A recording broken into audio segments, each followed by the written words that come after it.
Assalamu alaikum and a very warm welcome to everyone. My name is Nurulan Arif and I'm absolutely delighted to be your host for today's session of Opening Minds, Mental Health Awareness Series brought to you by Teen Therapy Wellness. So, starting with a brief introduction about Teen Therapy Wellness, it was founded in 2019 by clinical psychologist Afra Arshid. It is a mental health platform committed to supporting the emotional and psychological well being of adolescents and young adults.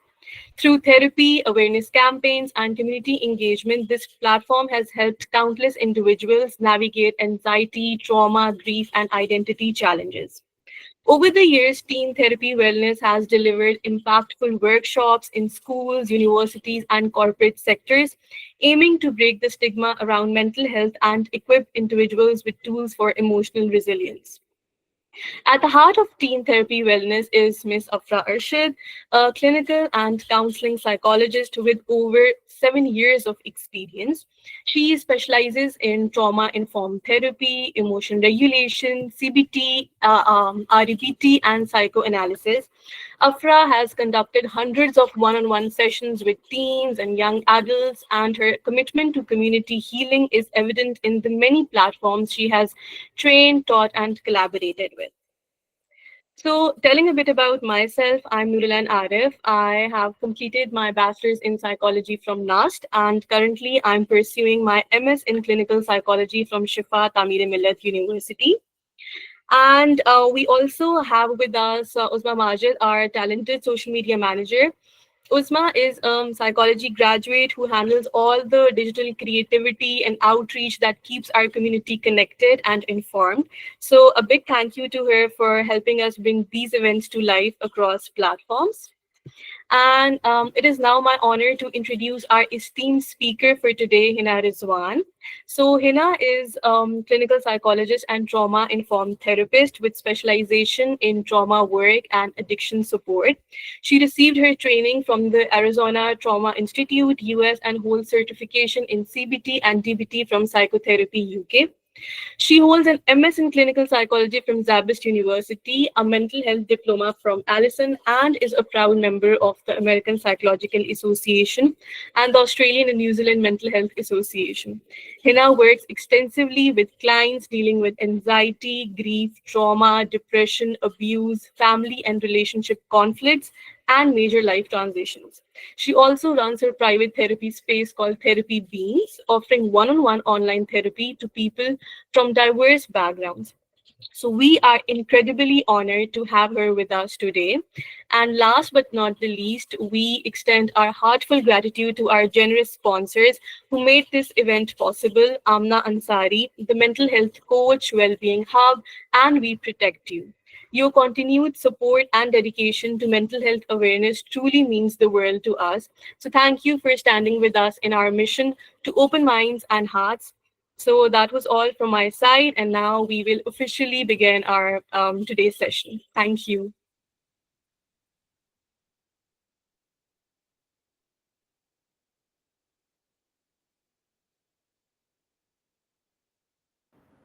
Thank you so much, Neuroland, for introducing me and welcoming me. Here, I will be sharing my slides. If you guys can please tell me that you guys can see my screen.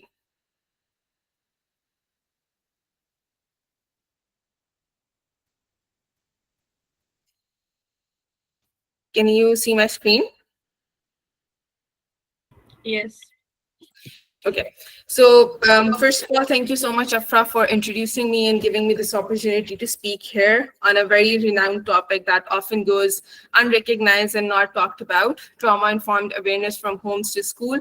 We do know that trauma exists and there are like few challenges that we encounter from day-to-day life, but we often forget the core impact and how it entails our daily dealings, entails how we react, how we talk, how we communicate in our relationships, either from one-on-one relationship with individuals, with kids, with teachers, students, and with even with our clients as well. So I think this topic was a very good topic to select. And as we begin with this session, I will be talking about three different angles on how trauma-informed awareness matters, especially when we talk about from homes in terms of how parents' nervous system has been taken in consideration with how children take their nervous system, as well as how teachers' interaction from children who are coming from a dysregulated nervous system, how it impacts further in terms of their personality, their well-being, their overall insights into life and world in general. So starting off with, we often hear that what is trauma? Like most of the common sentences, everyone is like, oh, it's either we go through a very intensive or extensive traumatic event. That is the only time we will be labeling it as trauma. But I often tell my clients and people around me that it's not just about the event. Trauma is not something that we label as, oh, if it is a big catastrophic event, or if it is something too extreme, that is the only time you're going to refer it as traumatic incidents. But basically, trauma is something that it shatters our nervous system. It is something that happens either which dysregulates us to an extent emotionally, physically, or mentally that we are unable to manage our day-to-day life. We are unable to think that life exists beyond this point. We are unable to recognize ourselves. We are unable to recognize or create links within our relationships and the world around us. It's not just about what happens within the environment, it's also more so about what happens within yourself. It's about how you feel neglected in that core event that is happening around you, where either you don't have resources, either you don't have support systems, or either you don't feel safe enough to tell what actually happened. Oftentimes we hear that people who are going through extreme challenging events either shut down or suppresses those events, and they don't tell people what they're going through. It's not that they don't want to, it's mostly because that event itself has shattered them to an extent that they don't even are able to recognize the impact it is causing. And it's especially painful when people are, when in our surroundings we're unable to recognize that there are spaces like home, there are spaces like schools, there are spaces like safety nets in terms of your friends, your cousins, but people are still unable to express or share their event there. This is what is basically categorized as traumatic event or trauma. It's not just one single event. It can be as small as someone just neglecting you for a longer period of times, and it can be as big as someone going through a very traumatic injury or very traumatic incidents like loss of someone loved one, or either someone going through physical abuse or violence. But at the same time, for instance, if we talk about in schools or at homes, they're dysregulated parents who are, if stressed, they constantly yell at their kids. For kids, that is something they're inheriting as, okay, if I do X, my parent is going to yell, so maybe I'm not supposed to do X. Maybe even if that X element they're doing is not that bad, but it inculcates a fear response, it inculcates a flight fight response, which enables them to think that this X element that they did is traumatic enough for their nervous system that they no longer are able to express or do that thing in another manner. Same way, if you talk about in schools, most of the time, especially growing up, अगर हम बात करते हैं 6 to 7 edges की जो group range होता है या क्लासेस होती हैं, उसके अंदर अक्सर बच्चे कंपेयर करते हैं एक बच्चे को दूसरे से, या अपना पीयर प्रेशर उस टाइम पे बहुत स्ट्रांग होता है. And sometimes this is sad that even teachers, if they can recognize that अच्छा कि कोई बच्चा lag कर रहा है किसी चीज में, rather than asking or understanding where they're coming from, they shame those kids in front of everyone. तो eventually वो जो बच्चा है वो automatically इस चीज को इस तरह register कर रहा है that I am a failure because my teacher said me this, not recognizing कि मेरे environment में कौन कौन से resources हैं जो मुझे support नहीं करते, and that is why I'm unable to perform. Same way, जैसे मैंने पहले बात की that there are certain spaces which are supposed to be safe for us. If for a prolonged period of times we're unable to speak on those spaces, तो हमारी body उसके effect को उसी तरह register करती है as if it is a traumatic incident, because we are unable to express जो कि हमारी core primary need है.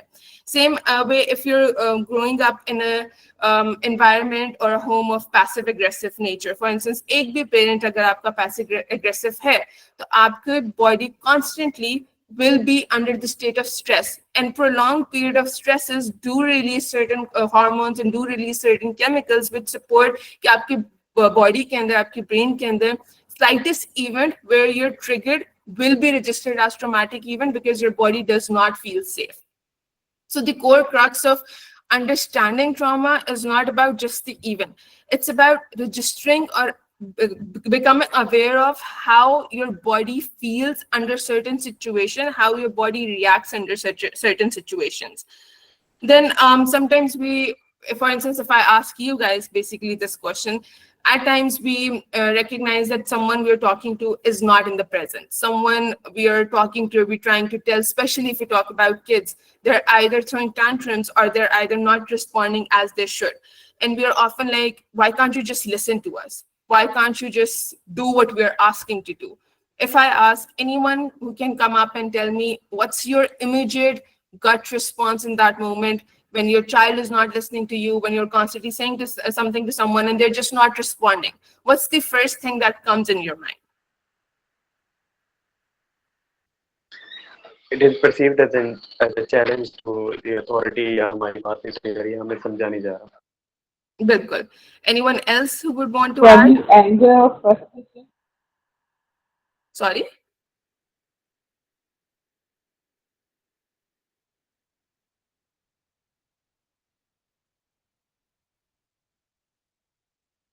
Do you need I anger, frustration, or irritation? बिल्कुल.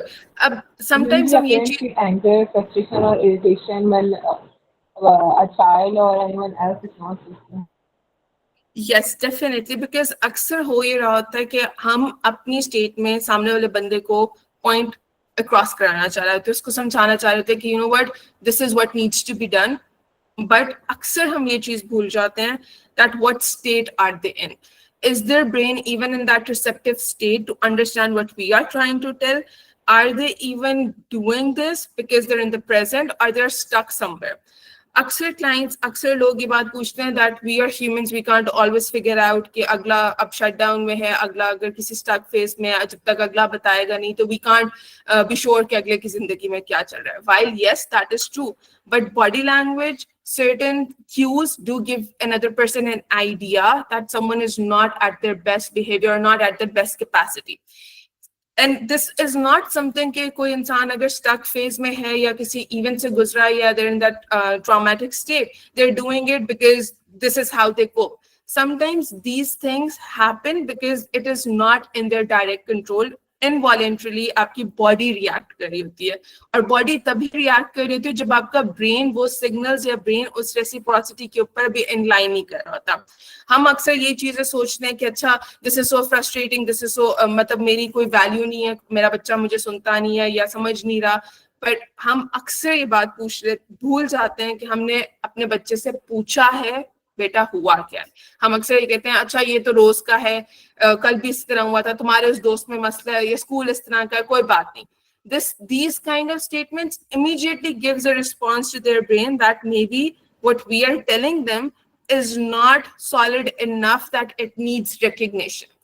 I always say this to my clients, to my friends, to my family members as well, that in order to heal or in order to move on from something, the only first core step that a person needs is recognition of that event or that thing that actually happened.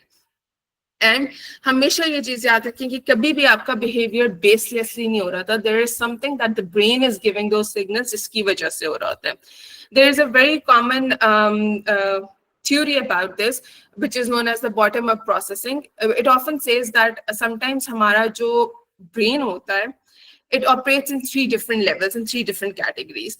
अब इसके अंदर if we are dysregulated or if we are not at our best position, because the upper part, the top part of the brain, which does the regulation, which does the thinking processing, which does the decision making, वो बिल्कुल numb state में वो बिल्कुल shut down हो जाता है. Unless or until the message does not reaches the upper part of the brain, the person involuntarily or does not feel safe enough to speak, to talk or to do anything else. इसलिए sometimes हम ये complain करते हैं कि हम इतनी दफा चीजें समझा रहे हैं, why are they not acting out, why are they not doing what we are asking, why are they not complying to what we are saying. But हम भूल जाते हैं that ट्रॉमेटिक इवेंट्स की वजह से या ट्रिगर्स की वजह से हमारा जो अपर पार्ट, जो कॉर्टेक्स, जो रीजनिंग का पार्ट होता है, it stops functioning like it does normally. If I explain this theory, this is a very good psychologist who gave this 3-level theory, which is known by Dr. Bruce Perry. He said कि हमारा जो सबसे top bottom brain होता है, which is known as the brain stem, it is often जो हमारे survival instincts को manage कर रहा होता है. इसके अंदर हमारी हार्ट रेट, बेसिक सेफ्टी आ जाती है.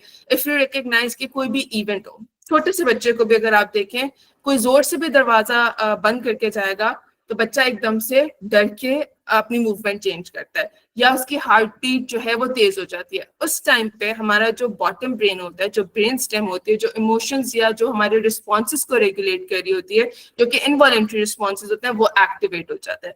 अब अगर प्रोलॉन्ग पीरियड ऑफ टाइम आपके इन्वायरमेंट में डायरेक्ट वर्बली कोई उस तरह से क्यूज नहीं थे, but indirect non verbal cues बहुत ज्यादा थे. फॉर इंस्टेंस डोर स्लैमिंग था बहुत ज्यादा, आपके अगर पेरेंट को गुस्सा आए तो वो उठा उठा के चीजें फेंक रहे हैं, या फिर आपस में पेरेंट्स टेंशन दिखा रहे हैं. फॉर इंस्टेंस एक बात नहीं कर रहा, दूसरा बात करने की कोशिश कर रहा है. नो मैटर हाउ यंग और how small the child is, they do observe. तो वो चीज आपके lower part of the brain stem में as threat, as trigger register हो रही होती है. और इवेंचुअली बेशक वो सिचुएशन हर रोज नहीं होती, कभी कभार होती है, तो some part of the day आपका ब्रेन स्टेम उसी ट्रिगर से एक्टिवेट होकर आपकी हार्ट बीट, आपकी ब्रीथिंग रेट, आपकी जितनी बेसिक जो इनवॉलंटरी सेफ्टी को रेगुलेट कर रही होती है, वो चीजें उस तरह ऑपरेट हो रही होती है. फिर स्पेशली जब हम फियर बेस्ड रिस्पॉन्सेस के अंदर होते हैं, जैसे मैंने अभी 2-3 इवेंट्स की एग्जांपल दी, उसके अंदर सबसे पहले आपका ये वाला lower part of the brain activate होता है. अब इसके बाद because once these involuntary actions are activated, next comes आपकी emotional regulation. कोई भी इवेंट होता है, हमेशा पहले the body activates emotionally and then it moves towards rational part. अब जब हम इमोशनल पार्ट की बात करते हैं, तो वहां पे हमारा middle part of the brain operate कर रहा होता है. अब उसके अंदर आपकी जितनी पास्ट मेमोरीज हैं, जितनी एक्टिव नॉन एक्टिव मेमोरीज हैं, कनेक्शंस हैं, फीलिंग्स हैं, वो सब एक्टिवेट हो जाती हैं. अब अक्सर ये होता है कि बेशक ट्रिगर छोटा सा हो, बेशक पुराने जैसे ट्रिगर जैसा बड़ा भी ना हो, but because it is stored in our middle part of the brain, it is stored in our feelings, it is stored in our memories, our brain activates and actively get triggers to the same extent as it was जब initial main important trigger था. अब इसके बाद the person eventually goes down into that feeling and emotional part where either they cry, they shut down, they get angry, or they just completely become non-verbal. ठीक है. फिर इसके बाद हमारा जो मेन इंपॉर्टेंट कॉर्टेक्स आता है, which is known as the top most, क्योंकि हाईएस्ट फंक्शनिंग ब्रेन पार्ट होता है, जिसको हम थिंकिंग ब्रेन कहते हैं. यहाँ पर जब हम बात करते हैं, for instance if a person is going to traumatic events and they are in shutdown phase, they are unable to reason. Why? Because middle part of the brain तक आके उसकी इमोशनल रेगुलेशन इतनी डिसरेगुलेटेड थी, उसकी emotions और feelings इतना overtake कर चुके थे that the reasoning part was unable to receive those signals, unable to receive that messages that it needs to do something, it needs to take an action. And this is why जब हम अक्सर traumatic events की बात करते हैं, people are unable to function, people are unable to speak up, people are unable to feel safe because वो reason नहीं कर पाते, बिकॉज उनके पास वो रिफ्लेक्शन की पावर नहीं होती that they can think back and they can recognize कि असल में this is not the same thing as it happened before. And while I say all of this, इसका ये मतलब नहीं है that we have to immediately focus on receiving the cortex part of the child's brain या cortex part of our friend's brain, or we just need to force them to reason and think and move out of this. नहीं. जब सबसे पहली जो चीज है ना, that is regulating and sitting down while the trigger is at the brainstem part, while the trigger is at the bottom brain. जब for instance उस टाइम पे आपकी heart rate बहुत ज्यादा है, आपकी breathing rate बहुत ज्यादा है, उस टाइम पे if the client, if the person feels present, if the person has someone else to witness them, तो eventually वो escalation जो second part of the brain में होगी और third part of the brain में होगी, वो automatically कम हो जाएगी. Because जैसे ही ट्रिगर आया था, they knew that they were safe, they had someone to look after, they had someone to go to. This is why हम अक्सर trauma informed awareness में ये बात करते हैं कि survival के लिए बहुत important होता है presence. अगर किसी के पास प्रेजेंस मोमेंट के अंदर प्रेजेंट नहीं है कोई, और किसी के पास किसी की उस तरह से सपोर्ट या सेफ्टी नेट नहीं है, that is why they struggle in terms of making or standing up for themselves, because their body, even at the lowest part of the brain, does not feel safe. Here, sometimes a lot of people also ask, Acha, if the nervous system is at a higher end, so kitne time baad it just comes back to normal. I often say this thing, ki dekho, if you can recognize that all three parts of your brain are overfunctioning. There are visible symptoms. You're unable to think, you have high heart rate, you're emotionally challenged in terms of either being super angry, just not responding, emotionally numb, distant, then your nervous system is consistently on high alert. It's not operating from that switch on and off button. It's just constantly on.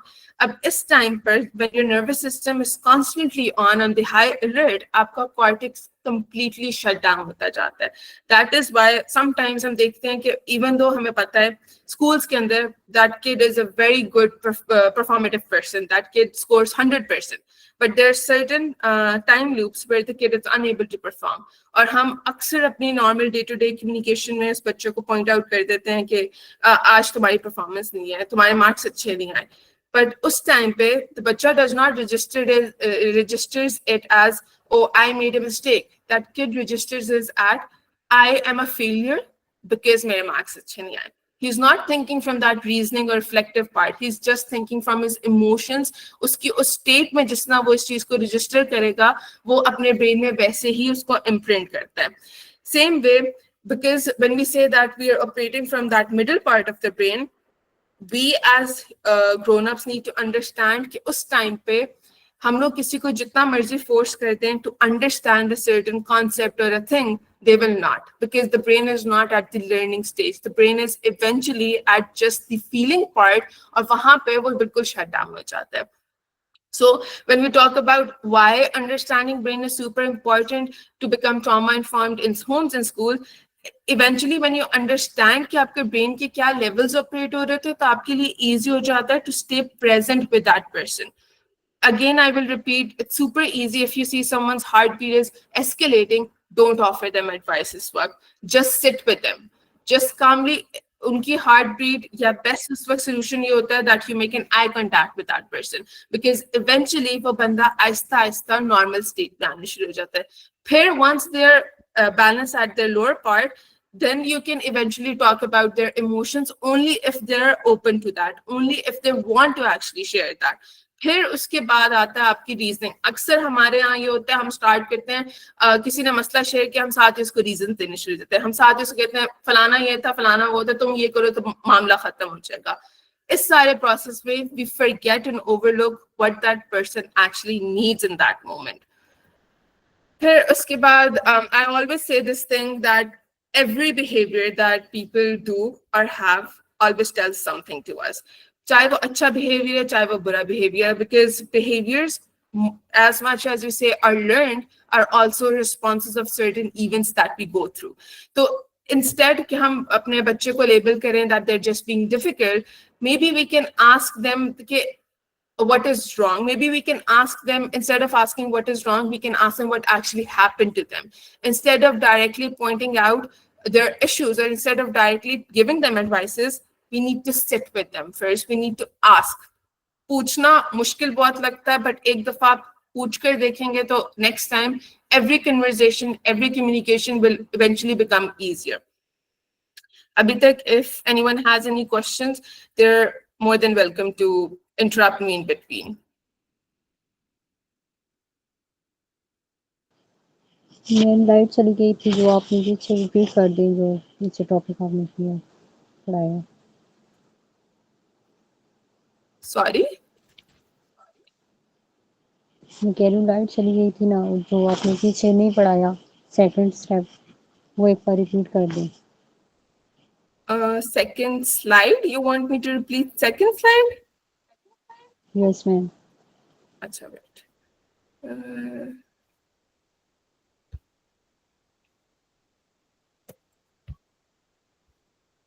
Are you talking about this one?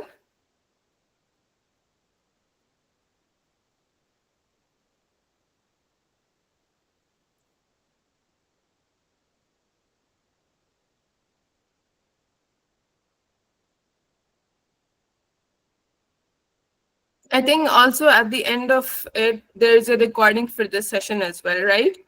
तो maybe आप वहां से भी ले सकते हैं जो miss हो जाएगा.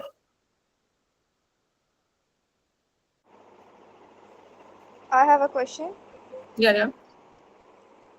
Some people, they don't allow anyone to be there and they want to stay isolated when they get upset. So what should we do then? Okay, when you say that some people don't allow someone to be there, there are two things. Either that person has felt safe for such an extended period of time that they're unable to trust someone to understand their issue, right? Or they're so focused on dealing their things on their own that they struggle with asking from help. In that moment, you don't have to force someone to constantly just say that, come to me or share whenever you're ready. All you need to do is just tell them that you're present whenever they want to reach out to you. That is it. Because when people are struggling to letting someone in, it's their survival, it's their coping, it's their survival tool. Because they have been either let down from extensive period of time or they had no one to lean on to. So in order to help people that they can lean on to other, you just need to be present. You just need to be consistent in your actions. जब वो consistently आपकी presence देखेंगे, eventually they will slowly speak up for what's bothering them. It won't be easy, but this moment mein, if you push, if you constantly say that, you need to tell me, they won't, because their brain does not register safety right now. Okay, thank you so much. You're welcome. Then if we talk about what actually trauma looks like in classroom, this is something that I think a lot of us, especially अब just social media का time है जहाँ पर everything is either super casual or just everything is used as layman terms. Okay, there's nothing that we take as seriously. I think it's super important that we highlight how trauma can often mask under different behaviors and how we misunderstand those behaviors. For instance, अब schools में if a child is unable to sit still, directly usko hum misunderstand karte hain as if they're hyperactive, or maybe they have ADHD, or just they are trying to create a scenario in school where they're unable to help us focus on other students, or they're constantly grabbing our attention. What actually in that moment is happening is that their nervous system is in flight response. I'm not saying that this is always the case. Some people might generally be hyperactive, but हम लोगों ने इसको बहुत generalise कर दिया.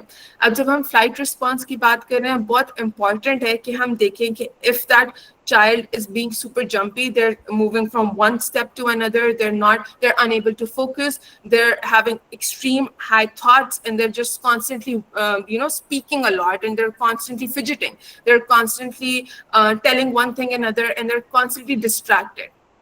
That is an indication that the person, if they're not meeting that hyperactive ADHD criteria, there might be something that is distressing them and they're unable to sit still, because that is how they're coping in that moment. That is their flight response. That is how they're managing their nervous system.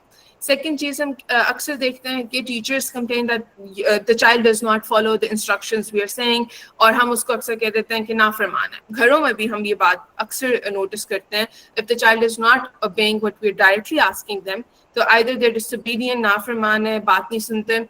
But we forget कि sometimes जब हमारा nervous system overwhelmed state में होता है, either there's too much information, or either there's too much going on in your environment, your nervous system becomes overly indulged into that, and it stops focusing on one element, and that is why they cannot follow. अक्सर आप देखोगे कि बच्चे जब बहुत noisy environment में होते हैं, एक point आता है, they start throwing tantrums, they start being very overwhelmed to the point either they will constantly grab your attention, or they will constantly ask you to do something that is not relevant in the environment. It's not because they're doing it कि उनको मजा आ रहा है. It's because that is how their nervous system is giving indication that I need space. I'm not safe in this environment. My body is operating, or my capacity is operating beyond its extent. That is why वही बात है, हमेशा हमारा nervous system जो behaviors दिखा रहा है, that is a signal from the brain. If the brain is not operating from the cortex, it's unable to reflect and respond. And when it's not reflecting and responding, it's just reacting. फिर हम बात करते हैं outbursts की. अक्सर हम देखते हैं schools में भी कुछ classroom में नहीं हुआ होता. The only thing that happens is either teacher ने एक बच्चे के सामने दूसरे बच्चे की तारीफ कर दी, या टीचर ने उस दिन पूछा नहीं जिस तरह रैंडमली टीचर्स पूछते हैं, and the child will automatically either throw a tantrum or have an outburst with another friend or within the class, which is a very irrelevant trigger to what he was triggered by. अब उस time पर हम अक्सर बच्चे को कह देते हैं कि ये जो है रिस्पेक्ट नहीं करता, या फिर इसको इश्यूज हैं, ये he is always fighting with his class fellows, he is always demanding stuff and he is not being understanding.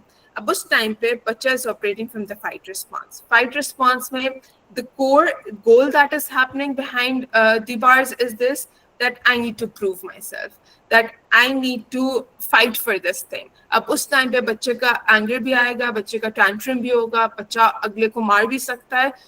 This is their body's way of telling that something where he had to constantly fight and struggle for, constantly prove himself for, is triggered right now.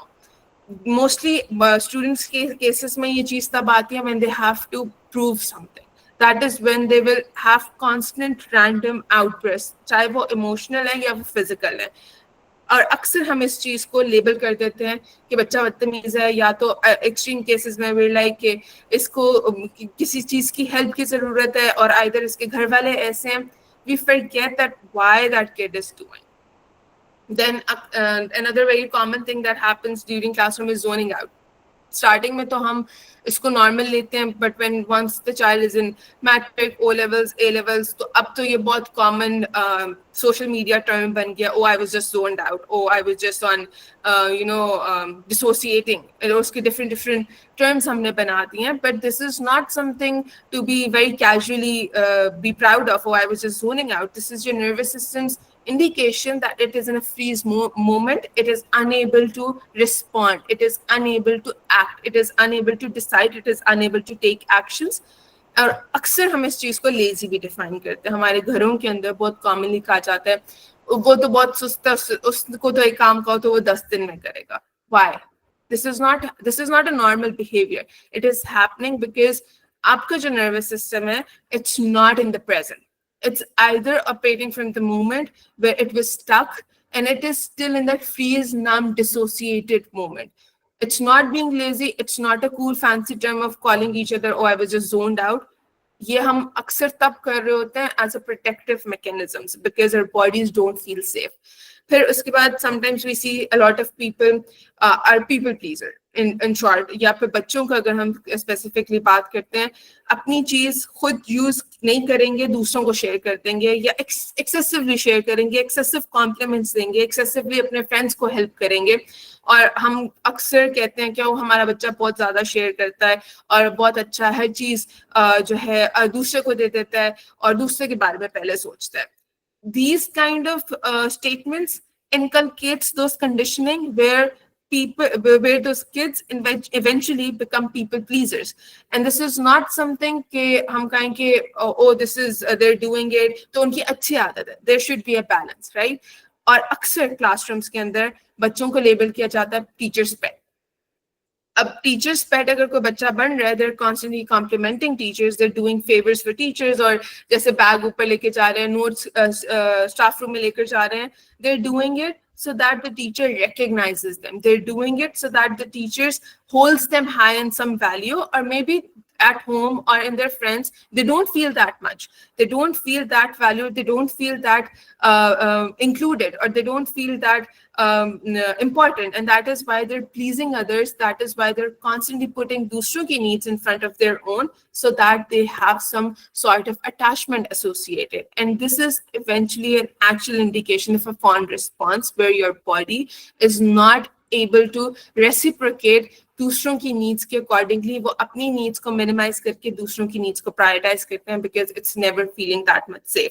फिर third चीज आती है that their behaviour sometimes is like काम complete नहीं किया. और अक्सर हम इस चीज को कहते हैं कि either he is very lazy और शी इज वेरी अनमोटिवेटेड, और देयर इज समथिंग या उनको समझ नहीं आती. Again, if I refer back to why our brain gives these signals, is that the brain is not in the learning mode. The cortex part is not activated. The cortex part is not receiving those messages. So whatever behavior in classrooms or at homes the child is displaying is often an indication of what's actually going in their within their nervous system. Sometimes हम भूल जाते हैं कि nervous, हम अक्सर I hear this a lot कि how can we be so aware of nervous system? इस तरह तो हर चीज nervous system पर आ जाती है. But I often tell is that whatever we do, our brain operates that. It's not like अगर हमारी brain की functioning 0.1% भी affect होती है, there is a direct implication of that on our behaviors.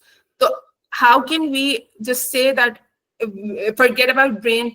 But whatever happens there, I need to take control of my nervous system. Your nervous system operates with those messengers. Your nervous system operates with those chemical neurotransmitters. जब तक वो response नहीं देंगे, जब तक वो messages नहीं देंगे, जब तक हम उनकी rewiring नहीं करेंगे, we can't actually change our behaviors. We can't actually rewire whatever event is triggering us. So awareness के बाद direct implication, direct need is for the brain to act, or for us to recognize why this is happening, because the brain is stuck somewhere.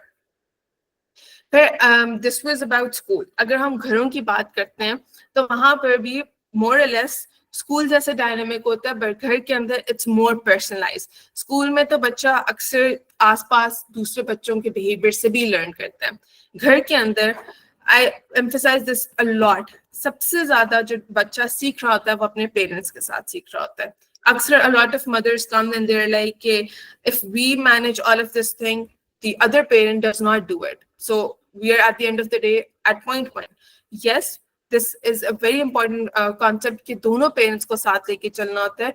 But again, it matters about the primary attachment figure कौन है आपका घर में. If it's the mother and she's constantly yelling and she's constantly blaming the child, she's constantly for everything that happens wrong at home, चाहे बच्चे का लेना देना है नहीं है, वो हर वक्त उस बच्चे को blame करती हैं या हर वक्त उस बच्चे पर गुस्सा आई चीख रही हैं, तो child will eventually receive that message कि सब मेरा कसूर है.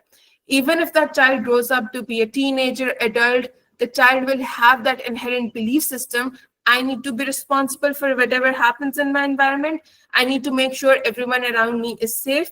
I need to make sure that I'm not being blamed because everything is my fault. जो core belief है वो बचपन से चलता आ रहा है that everything is your fault because you were yelled at whatever happened. चाहे वो आपसे लेना देना है उस चीज का नहीं है. And ये वाले belief system does not stop here. Eventually, again, it affects your nervous system where you're constantly feeling unsafe. No matter आप जितने मर्जी अच्छे लोगों में चले जाओ, आपके friends are super supportive of you.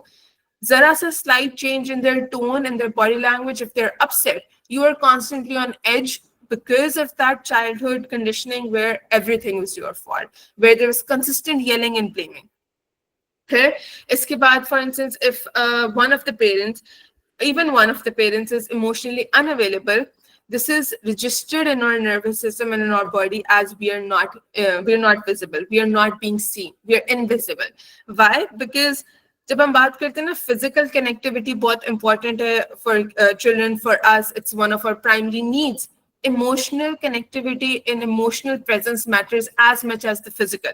Because when I said कि जब कोई trigger आता है, आपका lower part of the brain gets triggered, heart beat आपकी तेज हो रही है, वहां पे आपको फिजिकल इफेक्ट आ गया, उसके इमीडिएट बाद आपका इमोशनल इफेक्ट होता है. So whatever physical things your parents, your home environment is doing to you, it has a direct emotional impact. जब आपके parents emotional unavailable हैं but physically they're present, the second part of the brain does not register it as well, because it is registered at the same sense कि अच्छा अगर मैं कोई भी बात कर रहा हूँ, for instance, my parent does never respond, they're never there to support me, they're never there to give me advices. Eventually your heartbeat or your body's connection to the environment becomes very numb and dissociated, very numb and very like I need to do everything on my own. The brain, the middle part of the brain registers as loneliness. It registers those memories and those feelings that I am left out. There's no one around me in my environment to support me. And this is where that feeling of invisibility or that feeling of not being seen and heard becomes ingrained, becomes imprinted in your nervous system and brain. And eventually, जब आपका cortex part of the brain तक वो message जाता है, it is reflected as and no matter whoever is in my environment, I am alone. I never had anyone. My parent was never there to hear me. So it does not really matter if anyone in my relationship and my friends want to hear me out because I never mattered. There is another very common thing, especially हम young जब बच्चों की बात करते हैं, toddlers की बात करते हैं, हम थोड़ी सी अपनी parenting करते हैं with conditional stuff because we are trying to teach them the good and the bad behavior, right? अब उस टाइम पे अक्सर हमारा जो conditional love होता है, that is a give and take ratio. अब sometimes हमारा जो give and take ratio होता है, it's not balanced. Either we will in the start give a lot and lot and lot to kids and they will just learn taking but never giving anything in return. या फिर हम इतना strict parenting करते हैं where we condition them कि अगर वो एक चीज अच्छी करेंगे तो ही उनको कुछ अच्छा मिलेगा और अगर कभी गलती से कोई चीज बुरी हो गई तो उनको 2x times बुरी चीज या बुरी तरीके से punishment मिलेगी. अब this at times in later life includes anxiety and perfectionism in their brain or in their actions. The reason being because anxiety ki jab hum baat karte hain, it operates with that control. The moment you feel you're out of control, you're helpless or you're hopeless, it triggers that what if element. Ab jab bacha conditional love usko hamesha se mila hai, there is a give and take element in their brain.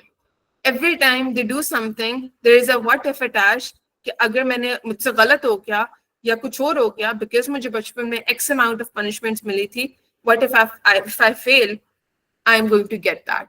That what if element ingrains those anxiety features or those anxiety symptoms within our nervous system.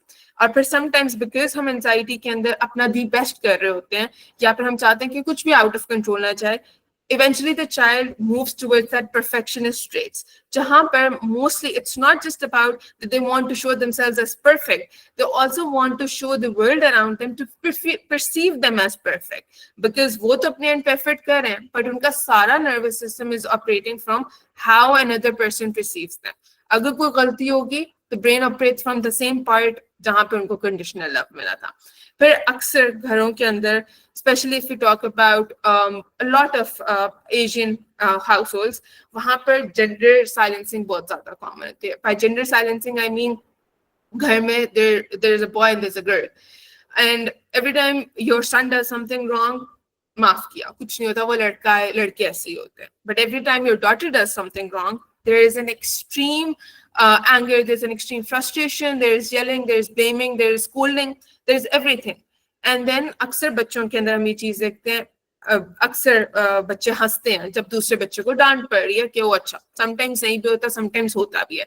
अब इससे ये होता है the child who was just constantly blamed or constantly जिसको कहते हैं ashamed about anything that they did wrong, eventually learns that I need to stop speaking up. I need to keep things to myself.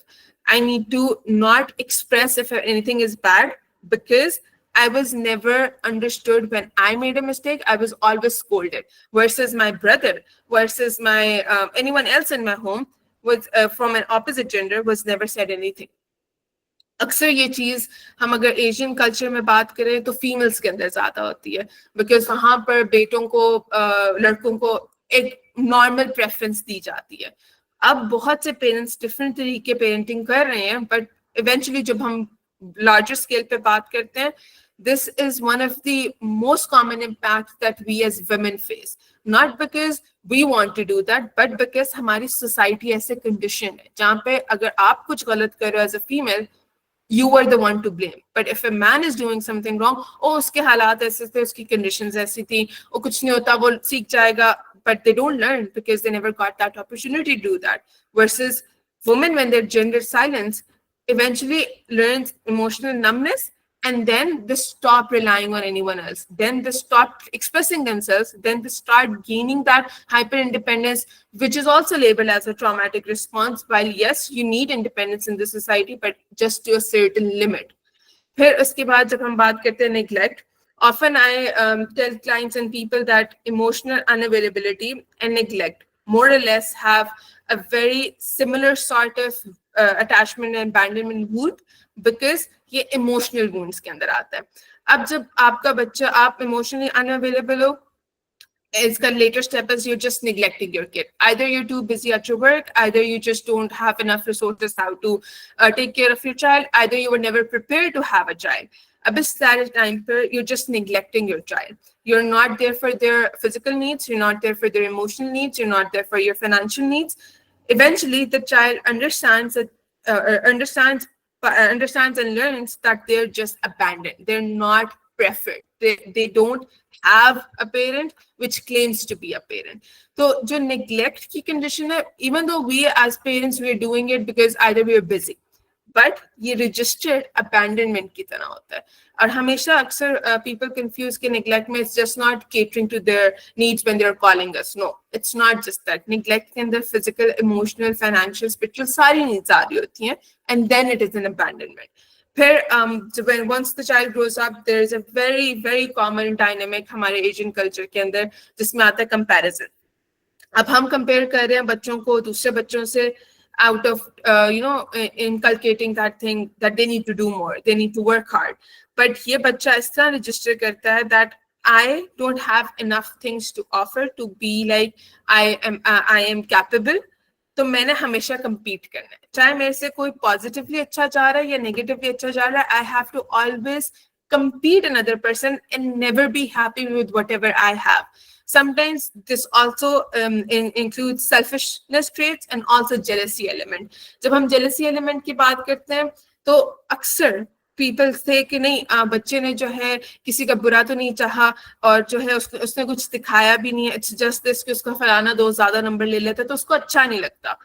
That is jealousy basically, because एक आपका दोस्त है, they're doing well, you should be happy for that because you're doing well in your own space. But if the child is not confident, not secure enough in their own space, in their own learning, तो वो हमेशा compete करेगा और वो कभी भी positively अपने friend, अपनी family, अपने बहन भाइयों के लिए नहीं खुश हो सकता, because उसके ज़हन में comparison was ingrained and imprinted since childhood. उसके ज़हन में as long as someone is doing well, it is a direct threat to their own standing, to their own security, to their own position.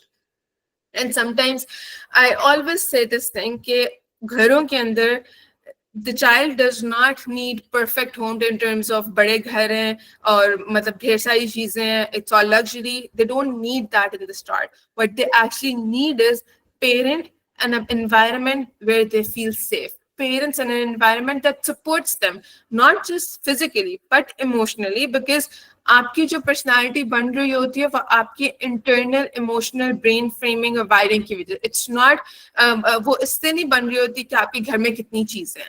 So it's really important when we are parenting our kids, we need to understand that the child does not need a perfect luxurious home, but yes, they do need a safe, regulated, emotionally present parents that can help them feel safe.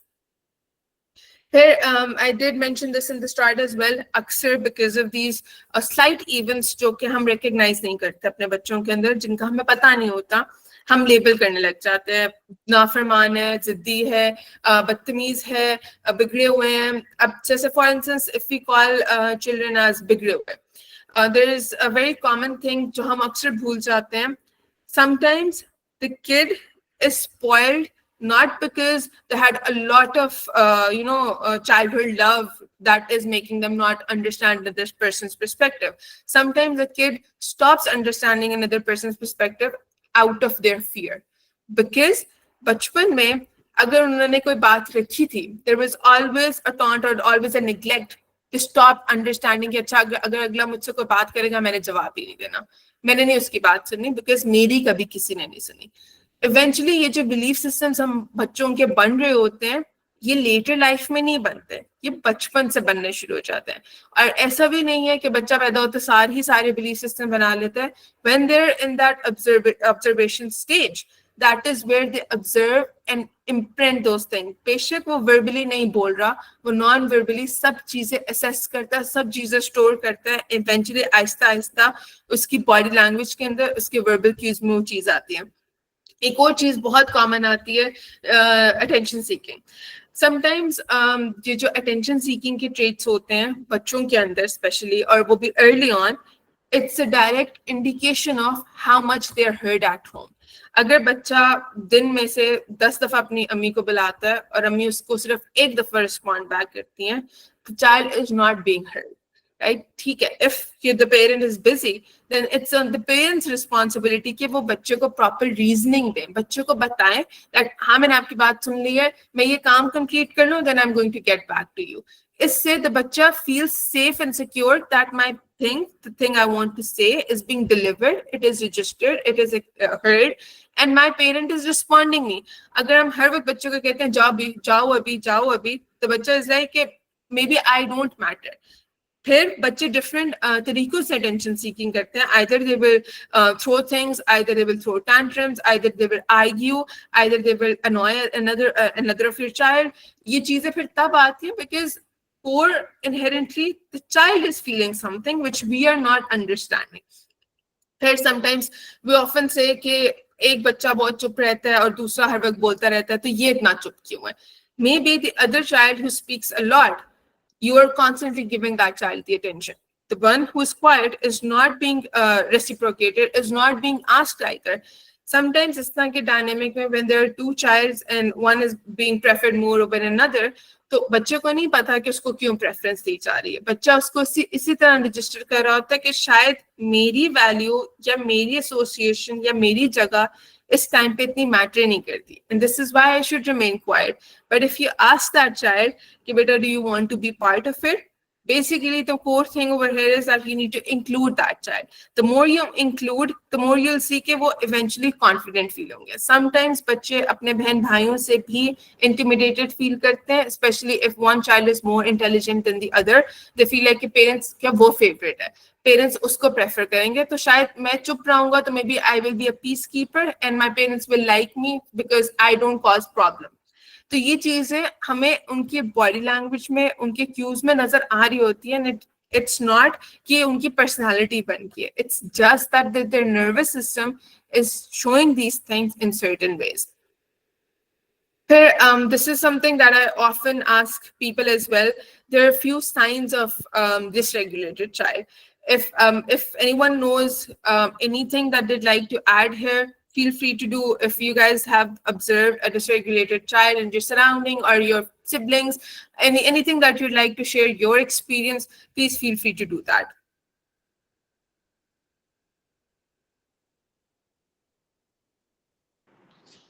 Assalamu alaikum. Before asking something, I would really like to appreciate your precious time and immense valuable insights you have been sharing.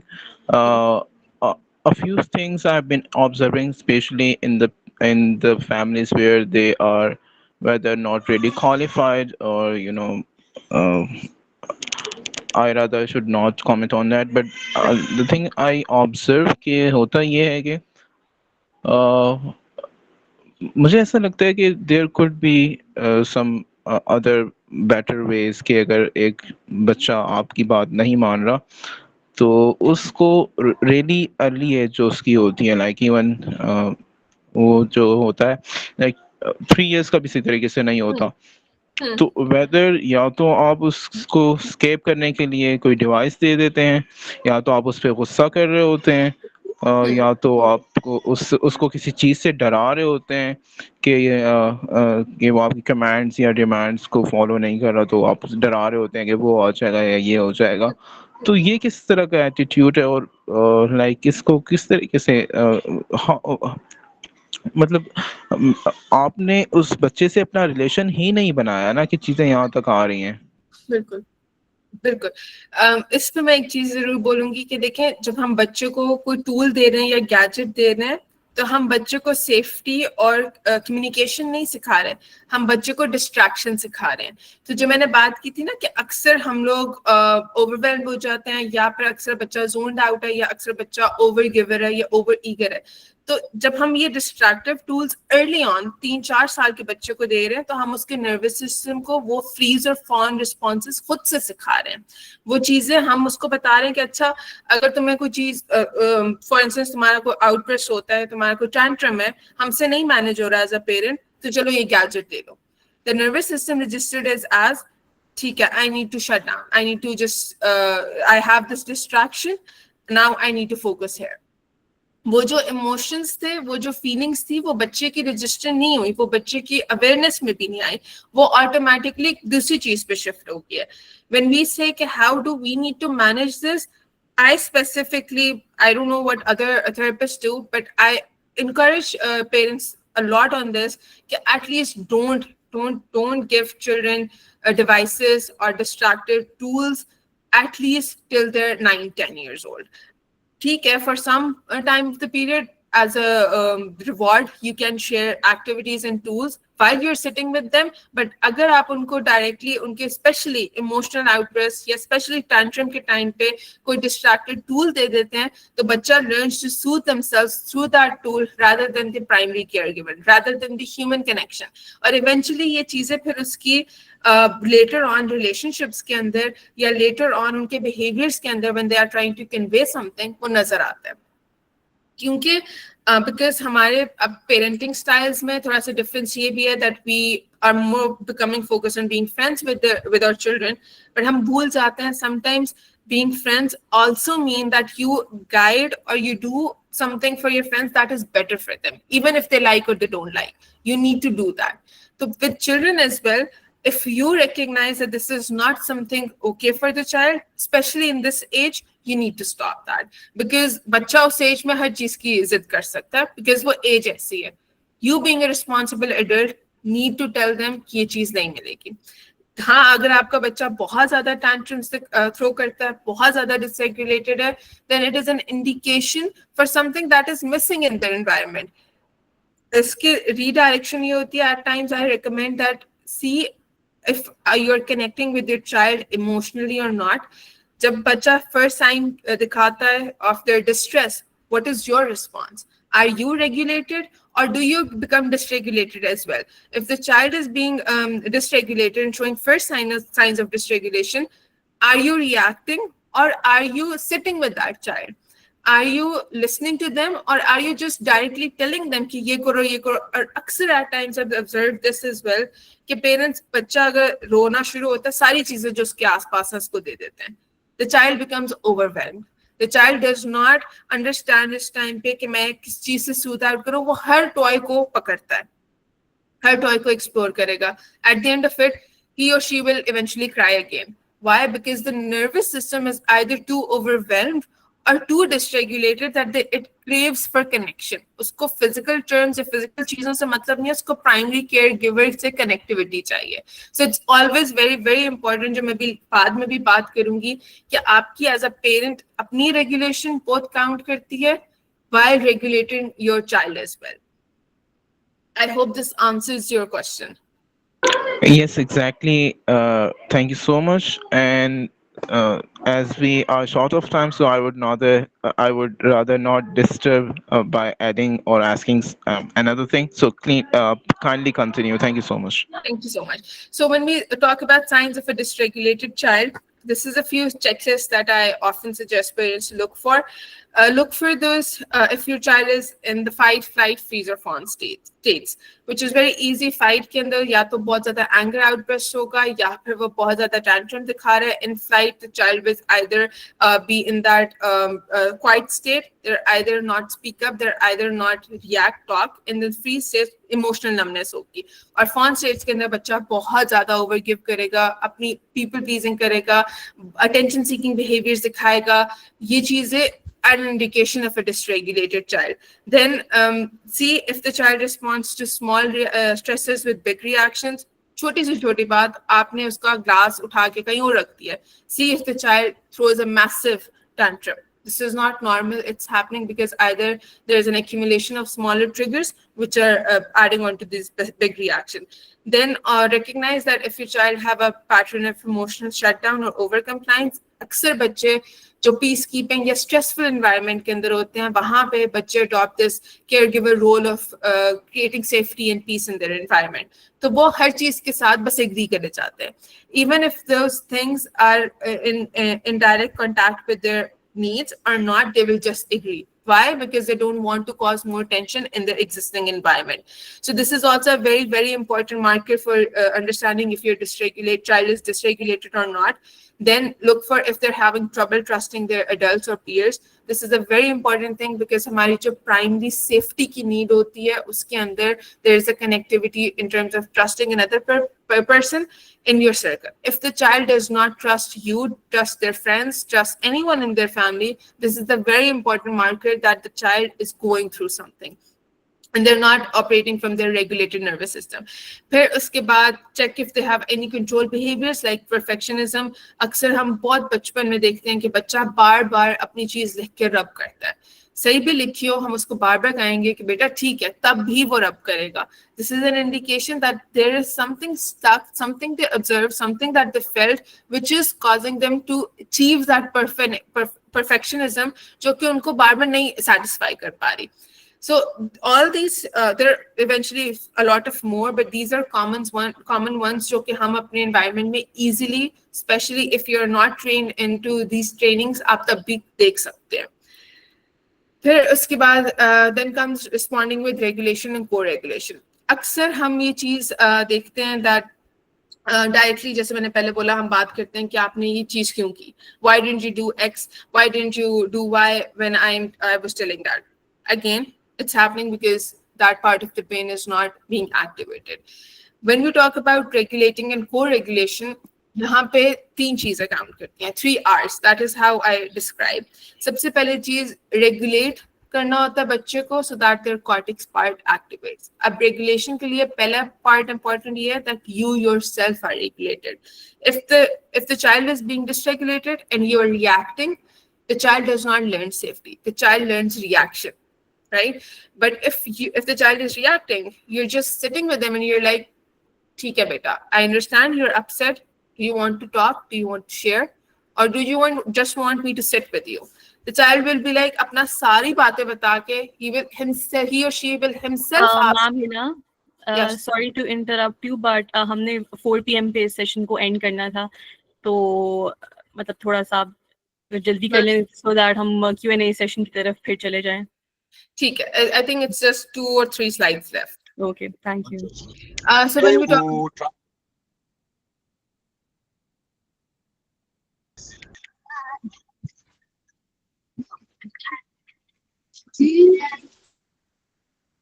is anyone saying something?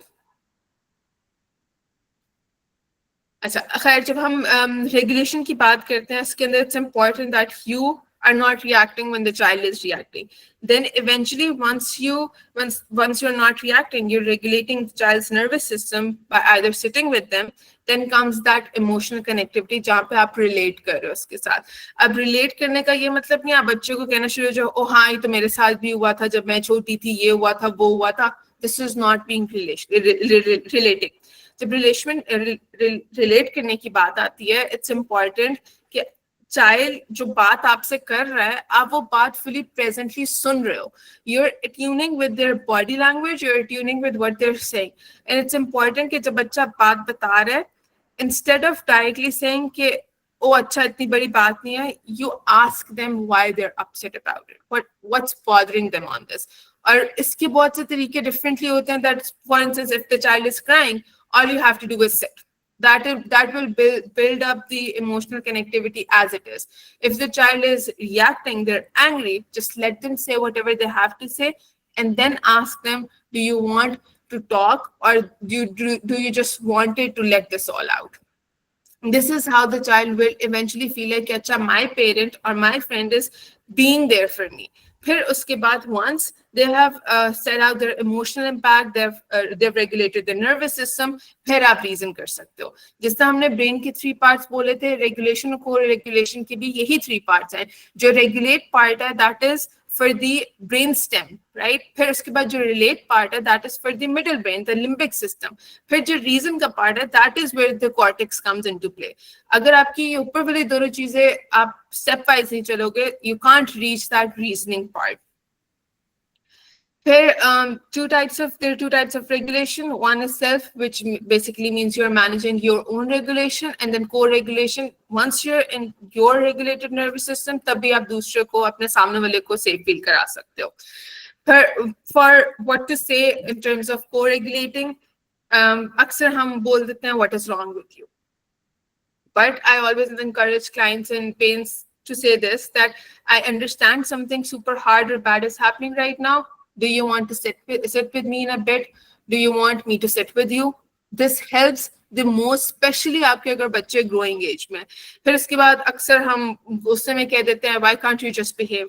If we rewire the statement to, I feel like something really big is happening inside. Do you want to talk right now, or you want me to wait for you? क्या आप ये भी बोल सकते हैं कि let's talk when you're ready. But जब आप बच्चे को इस टाइम पे कहते हैं ना that do you want me to wait for you, तो बच्चा इतनी autonomy feel करता है कि अगर मेरी कोई feelings आ रही हैं तो मेरा environment मुझे उसकी basis पे shame नहीं करेगा, बल्कि मेरा wait करेगा so that I can talk whenever I want to. फिर इसके बाद अक्सर हम कह देते हैं you're embarrassing me. उस टाइम पे if their child is doing something that is not okay for you, tell them that I know you're having big feelings, I know you're upset, but I got you covered. Yeah, I'm here with you. Because जब बच्चा embarrassing या out of the action behaviors कर रहा होता है, तो बच्चे को भी to some extent पता होता है कि ये चीज मेरे parents के लिए acceptable नहीं है. और अगर उस चीज के पर हम बच्चे को shame करना शुरू कर दें या डांटना शुरू करते हैं, तो बच्चा registers as that threat. बच्चा punishment को punishment नहीं लेता, उसको threat लेता है.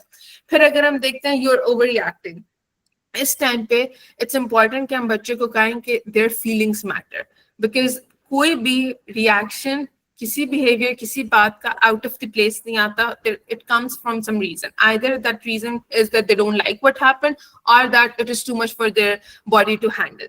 फिर उसके बाद हम देखते हैं, अक्सर सुनते हैं रोना बंद कर दो, इतनी बड़ी बात नहीं है, चुप कर जाओ, किस बात का रो रहे हो.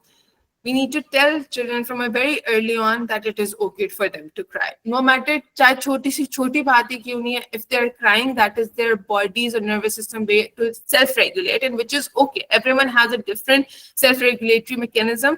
रोने के बाद we need to sit with them, ask them कि if they want to tell what happened. फिर अक्सर बहुत common statement होती है ये, अपने कमरे में जाओ. If there is a tension at home, go to your room. Don't come out till I don't call you. This time, it's really important if the child is dysregulated, you tell them that we can sit together in it.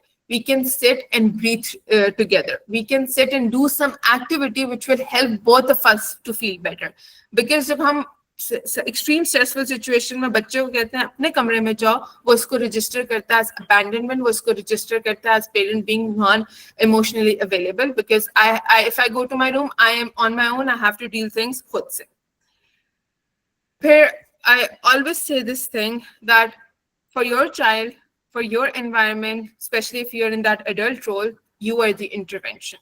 Your child will take your nervous system. So if you want to be present with your child, you need to ask yourself these three statements. Am I even grounded enough?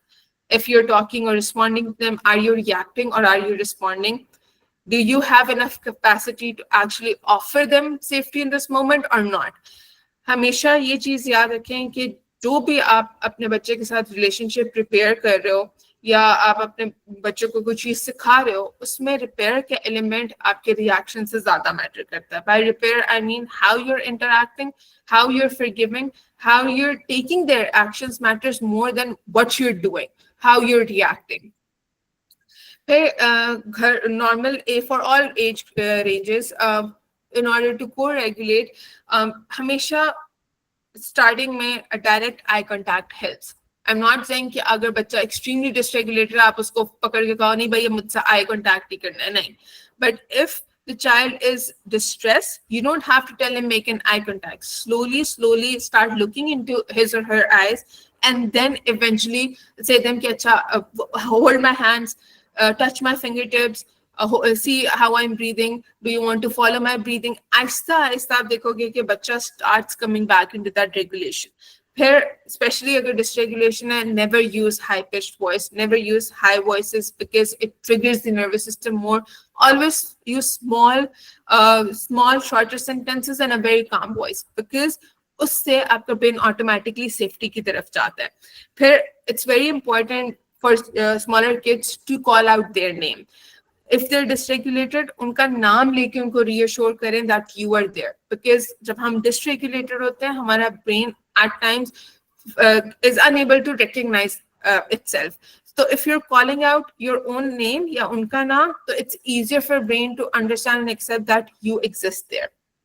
फिर starting on बच्चों के लिए specially it's really really important कि आप उनकी routines के अंदर consistency offer करें, क्योंकि कंसिस्टेंसी और प्रिडिक्टेबल जितनी रूटीन्स होंगी बच्चे की, उतना ज़्यादा वो सेफ फील करेंगे, उतना ज़्यादा उनको पता होगा कि अच्छा if this happens this is how it looks like. For younger kids, in order to regulate, it's a very easier exercise क्योंकि बच्चे उस टाइम पे rhymes भी सुन रहे होते हैं और बच्चे उस टाइम पे अपनी environment से बहुत चीजें pick कर रहे होते हैं. There's a thing आप hum करें. The more you do make sounds like humming sounds जिसमें आते हैं करके आपने और उसको कहा कि आप जैसे for instance their tongue, roll your tongue in your mouth. I'm rolling my tongue in my mouth. Let's see if you can do it too.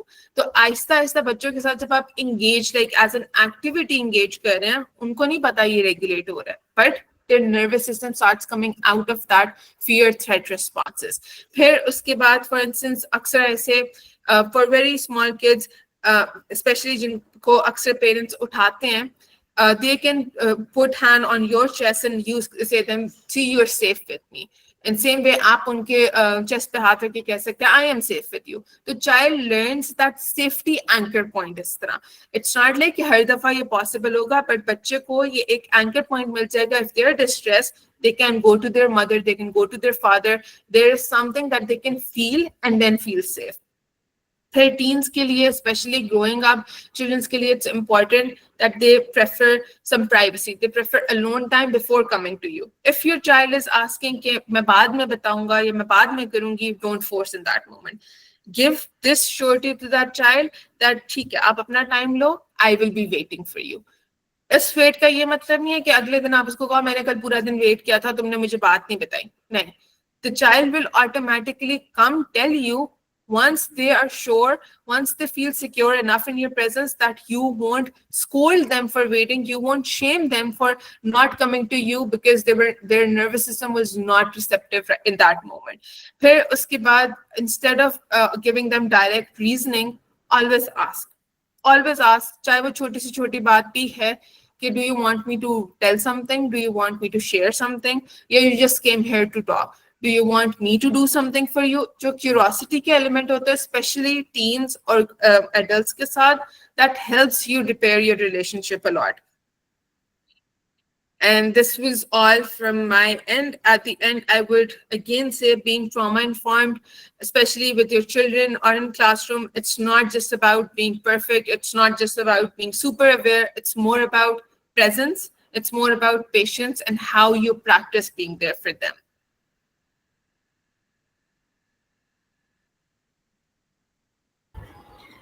Thank you so much, ma'am Hina, for such an insightful session. अब हम audience के कुछ questions वगैरह ले लेते हैं.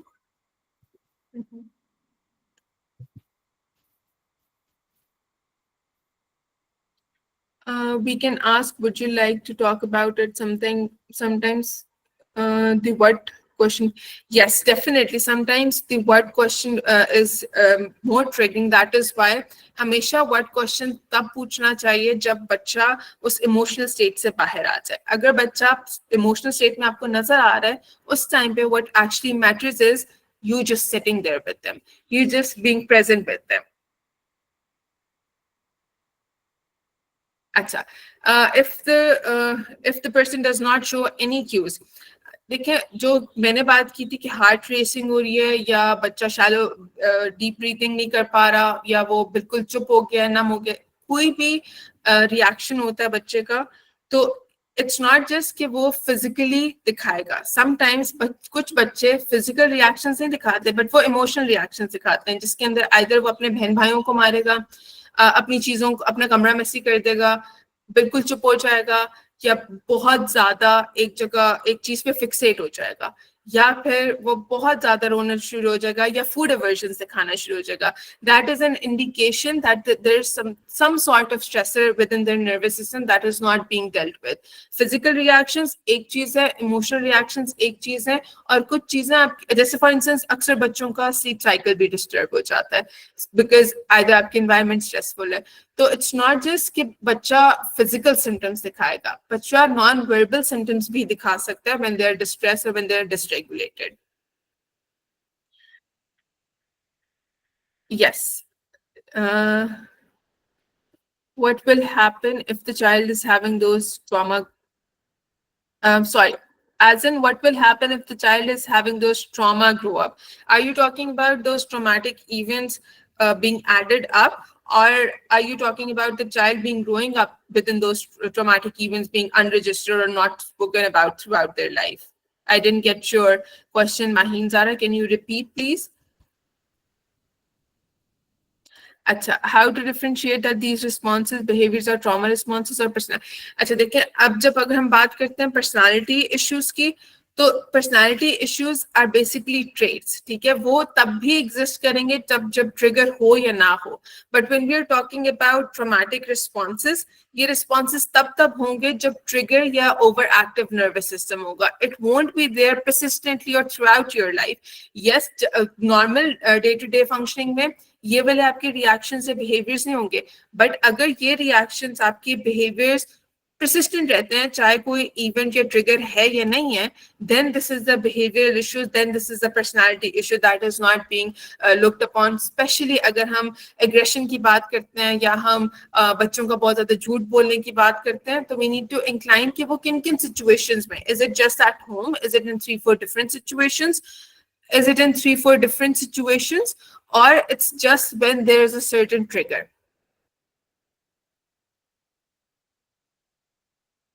How can someone gently support a loved one who seems emotionally numb without making them feel? I think this was the question I answered during the session as well, but I'll repeat as well. When you say to gently support, if they're unable to speak up or they feel pressure, the best you can do is just sit with them, show consistency in your presence. You don't have to offer them big grand gestures. All you need to do is just slight check-ins. I was thinking about you, or maybe sharing something that you know they enjoy. While yes, they're not in the capacity to respond, you're just telling them your consistent, your routine, that you're still there regardless of what they're going through. And eventually, जब वो आपकी consistent routine देखेंगे, आपकी consistent presence देखेंगे, they'll start opening up, because that is when their nervous system will feel safe within you. How to cure childhood trauma since children grow up from his or her teenage? अच्छा, how to cure childhood trauma देखें, जब हम trauma की बात कर रहे हैं, हम साथ ये बात भी बोल रहे हैं कि trauma to some extent store हो जाता है हमारे nervous system के अंदर. जब हम store होने की बात करें, तो first core step is recognition. First core step is awareness of the impact that traumatic event had, and also of that fact that this event happened and this event has been causing dysregulation. अक्सर बच्चे ये चाहते हैं कि हम कोई चीज recognise ना करें, कोई चीज एक्सेप्ट ना करें, हम इमीडिएट कोई मैजिक वॉन्ड को फिक्स चलाएं और एवरीथिंग हील्स. नहीं. When you want to cure a traumatic event, you need to work, because कोई नए एक्सपीरियंस इंटीग्रेट तब ही होंगे जब अवेयरनेस होगी, जब रिकग्निशन होगी, और जब न्यू चीजों की इंटीग्रेशन होगी. और वो इंटीग्रेशन तभी हो सकती है when you actually recognize that this event happened and it had XYZ impact on you. If the child is not expressing but going towards vape signals where exploring and responses are going together, how can we help this child? See, if the child is just focused on doing vapes and cigarettes, अक्सर हम ये चीज देखते हैं कि जो वेप्स और cigarettes होते हैं, बच्चे उन पे इंक्लाइन इसलिए करते हैं बिकॉज वहां पे कोई भी इमोशनल एक्सप्रेशन नहीं होता. To them, expressing emotions, to them having in connection with their emotions feels the most unsafest thing. It's the biggest threat for them, because अगर वो एक दफा भी अपने emotions से कुछ भी feel करेंगे, it will trigger a lot of things. It will trigger a whole extensive baggage. This is why they find it easier for vapes and cigarettes, because to some extent, vapes and cigarettes up your dopamines ko activate karke, it just gives you pleasure feeling. It does not give you those sad or upset feelings. It just makes you emotionally numb. तो उन बच्चों के लिए ये चीज easy distractor coping mechanism होता है, जिनके लिए अपने एक्सप्रेशंस, अपने इमोशंस, अपनी फीलिंग्स के साथ डील करना मुश्किल होता है. बिकॉज उनके लिए वो चीज मुश्किल है, they will focus more on going to vapes and cigarettes. When we talk about how we can help them, we need to identify the root cause or the root point where they actually started doing vapes and cigarettes. What even led there? Because that event is sort of a breakdown point for their body, where they said, "Ke iske baad, I need to emotionally numb myself by using certain tools or certain coping mechanism that just activates my player responses." Okay, so as we are running out of time, जो बाकी questions है वो हम group में answer कर देंगे. Miss And Hina, I just have a question. Sorry, I'm interrupting like that. First of all, thank you so much to all the team and the psychologists included. I just have a question. ये हम बात करें उन बच्चों की जो अब हमारे under हैं, as a parent, as a teacher. I would like to talk about us millennials. हम इन सब चीजों से गुजर चुके हैं, ठीक है? I could relate to everything. There's something that you get to know, right? Coming back to the topic, since now we are getting more informed, I would like to ask, just say trauma-informed therapy, maybe this is one kind. There are a lot. How to basically concise them if you want to use it for your child who is in your class or for yourself as well. Because what I feel is that when I search about it, चाहे ChatGPT or Google हो, psychology literature is too much. इसको concise किस तरह किया जाए, and how to maybe know that what is best for us and our students. And my third question is how to know whether a psychological assessment is required, and where is it done for adults specifically, because बच्चों के लिए तो there are a lot of spaces, but for adults I feel there are not any. Thank you so much. Acha. Should I answer this here, or I should refer it back in the group? Wherever you are comfortable, in the group, here, whatever is feasible for you. I think the Nurulan, can you please tell me, because I don't have issues telling it here as well. I think group में कर दें. ठीक है. और बस अभी I would just like to call Miss Afra कि वो अपनी कुछ insights share करें इस topic पे, and then we will end the session. Assalamu alaikum everyone, and thank you so much Hina for such an incredible, meaningful and such thought-provoking session on trauma-informed awareness. As you all know that I'm the CEO and the founder of Teen Therapy Wellness. I am truly honored to have you as a speaker with us on this Opening Mind series. The way you have spoken about it, the way you have broken down such complex and sensitive topic into something that has begun so easily understandable for us and deeply human, that was extremely powerful. What I personally appreciated the most was how you basically connected the trauma awareness to both personal as well as professional spaces, especially the way you have highlighted how can you make small mindful actions in classrooms and homes, like the way you said कि आप सुन करके भी उनका response आप करते हैं. These are the small actions that can actually have a very impactful impact on the children. It reminded us that all the way we are healing, it does not always comes from something big. It can also begin with something, being seen, being heard, or even if held with empathy. Your words have offered not just information or not just something that we can get from the books, but it has given us a sense of direction and hope, especially to those individuals who are working with children and to those mothers who are also dealing with such children in their home. So before we close, I would just like to ask you one final question, that if there is someone in the audience who is silently struggling or dealing with some unhealed trauma or witnessing it in their child, what would be your message to them today? Okay, so my first message over here would be that trauma is not your fault. अक्सर हम ये चीज भूल जाते हैं when we go through traumatic events or small triggers. हमें लगता है हमारी वजह से हमें कोई मसला है. It's not your fault. The events happening around you are not in your control. Yes, they can have an impact but it's not your fault at the end of the day. And I think people who are struggling, they really need to hear this thing, that a lot of times things are not our fault, but our society or environment forces us to condition and believe that it is our fault. Thank you. Thank you so much. You're welcome. All right, Noor, I think on that note, we should end the session now. Yes. Thank you so much, everyone, for joining. Thank you, Ma'am Hina. You're welcome. Thank you. And I think ये सारे messages आपके group में भी share कर देंगे so that I can respond to them. Okay, okay. Thank you. Thank you. Thank you. Thank you, team. Allah Hafiz.